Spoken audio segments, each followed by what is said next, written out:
चला आज 12 साल हो गए नागिन के ढूंढत। आज नागिन के ढूंढ के लेकर चले के बा। आखिर नागमणि कहाँ रख ले बिया? गुरुजी मारी ऐसा मंत्र कि नागिन के दुर्गंध आवे लागो। ठीक बचेला, देख हमार कमाल।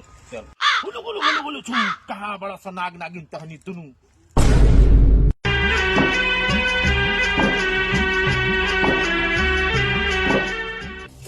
मैदान होले तनी बाद में खेत कुड़ाई।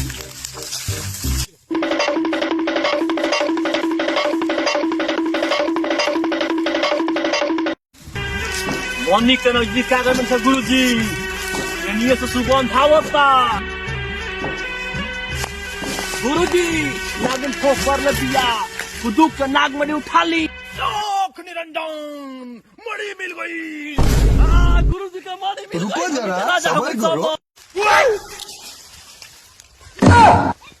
गुरुजी नागमणि नहीं तो गोमणि।